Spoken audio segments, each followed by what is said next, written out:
Horror कहानियां थी। खूनी गुड़िया। वो आवाज। आधी रात का वक्त हो चुका था।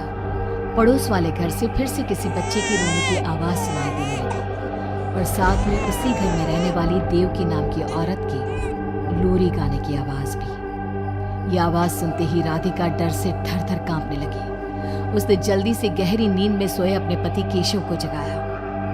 केशव, उठो, देखो ना, फिर से किसी की लोरी गाने की आवाज आ रही है बाजू वाले घर से। क्या हुआ राधिका? क्यों परेशान हो रही हो? अरे कोई आवाज नहीं आ रही है यार। लेकिन अभी बस 2 मिनट पहले तो देव की लोरी गा रही थी और एक बच्चा रो रहा था। अरे कोई मूवी देख रहा होगा, उसकी आवाज होगी। देवकी और उसके पति मोनिश ने बताया ना कि उनके बच्चे नहीं होते। उस घर में कोई बच्चा नहीं है। अब ना तुम भी सो जाओ और मुझे भी सोने दो। लेकिन अभी बस 2 मिनट पहले तो देव की लोरी गा रही थी और एक बच्चा रो रहा था। राधिका हैरान थी कि आवाज सिर्फ उसे ही सुनाई क्यों देती थी। लेकिन जब उसके पति केशव ने उसकी बात नहीं सुनी तो वो सोने की कोशिश करने लगी।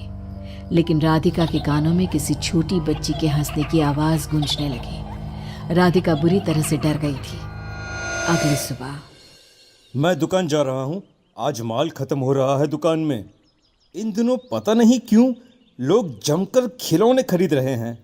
आज बड़े बाजार जाकर सारे खिलौने ले आता हूँ।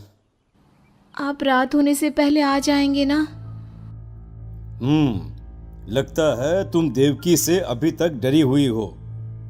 अच्छा ठीक है, देखो घर के पीछे वाली गैलरी में मत जाना, क्योंकि वहां से तुम्हें अक्सर देवकी नजर आती है और तुम ना फिर डर जाती हो।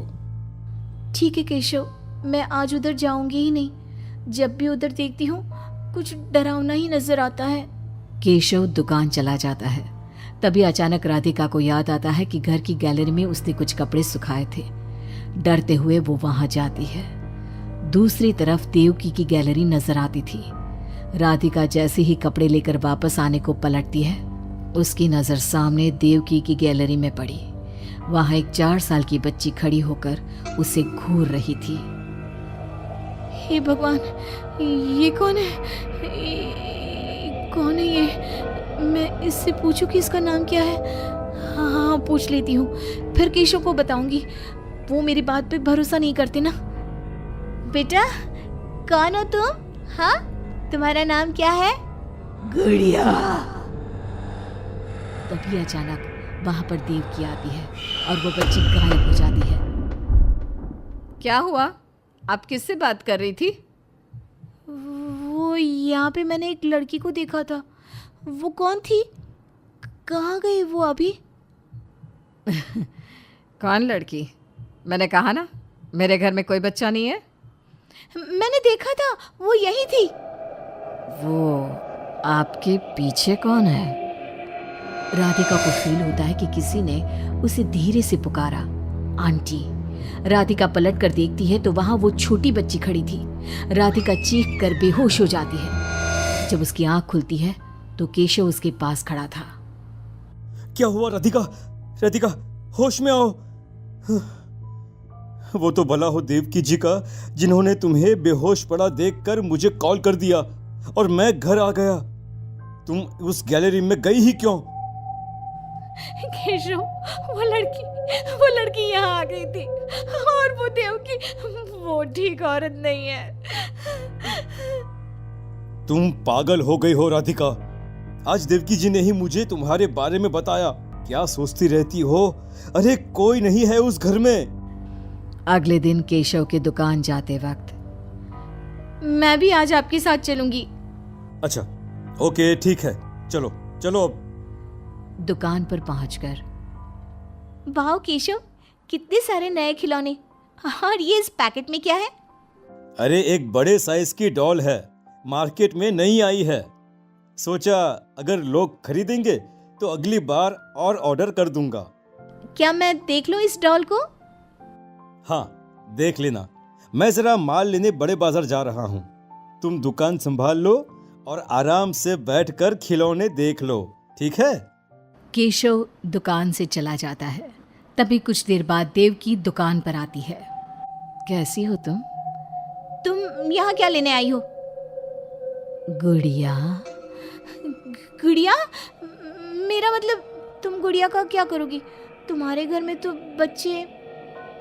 तुम मुझे गुड़िया दिखाओ, बस बड़ी वाली गुड़िया। राधिका घबराते हुए बड़ी डॉल का पैकेट खोलती है। बिल्कुल ऐसी ही डॉल चाहिए। आज वो खुश हो जाएगी इसे देखकर। कौन खुश हो जाएगी? देवकी अजीब नजरों से राधिका को देखती है और बिना कुछ कहे पैसे देकर चली जाती है। उसके जाने के बाद राधिका शॉप के अंडरग्राउंड में नए टॉयज का मॉल चेक करने जाती है। वहां बच्चों का एक झूला था। राधिका ने देखा कि वो झूला हिल रहा था, जैसे अभी अभी कोई वहां से उतरा हो। राधिका को किसी छोटे बच्चे की आवाज आती है। कौन है वहां? वही छोटी लड़की जो देविका के घर दिखी थी, राधिका के सामने आ जाती है। आंटी, मुझे गुड़िया चाहिए, वो बड़ी वाली। मेरे पास कोई गुड़िया उड़िया नहीं है। बड़ी गुड़िया चाहिए, मुझे दे दो, नहीं तो मैं ये सारे खिलौने जिंदा कर दूंगी और फिर वो आपको मार डालेंगे। कौन हो तुम? मैंने कहा ना नहीं है मेरे पास बड़ी गुड़िया। अभी तो थी ना, कहाँ गई? वो देवकी ले गई अपने साथ। अभी जाओ और मेरी गुड़िया लेकर आओ, वरना। उस छोटी लड़की के नाखून बड़े हो जाते हैं और पैर उल्टे। वो बहुत ही खौफनाक दिखने लगती है। नहीं देखो, मैं अभी जाकर तुम्हारी गुड़िया लाती हूँ। तुम यहीं रुको। नहीं, मैं तुम्हारे साथ चलूंगी, कहीं तुम भाग गई तो। राधिका शॉप से निकलकर तेज स्पीड में सड़क पे चलने लगती है। उसने पलट के देखा तो वो लड़की साए की तरह उसका पीछा कर रही थी। राधिका देवकी के घर पहुंचती है। दरवाजा खुला था। राधिका अंदर गई, वहां कोई नजर नहीं आया, बस सामने वो गुड़िया रखी थी। राधिका चुपचाप गुड़िया को उठा के वहां से आने लगती है। पीछे से आवाज आती है। रुको, ये क्या कर रही हो? मेरी गुड़िया कहाँ ले जा रही हो? देखो देवकी, ये गुड़िया मुझे ले जाने दो, वरना वो लड़की। ओह, तो उसने तुम्हें डराया। उसे तो मैं बुलाती हूँ। गुड़िया, जरा यहाँ आना बेटा। मम्मा, क्या हुआ? मेरी लाडो गुड़िया को बहुत पसंद है। देखो ना, 10 साल की हो गई, अब तक डॉल से खेलती है। ये तो वही लड़की है, और ये 10 साल की नहीं, 5 साल की है। हाँ, लेकिन जब उस कार एक्सीडेंट में मर गई तब 5 की थी, अब तो 10 की हो गई है ना। मतलब ये मेरी बेटी है और मरने के बाद भी मेरे साथ है।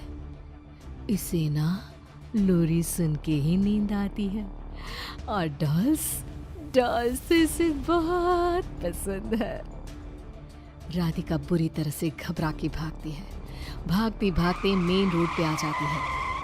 वहीं उसका एक्सीडेंट होता है और उसकी मौत हो जाती है। उधर राधिका की मौत के बाद केशव को पास वाले घर से बच्चे के रोने और लोरी गाने की आवाज़ सुनाई देने लगती है।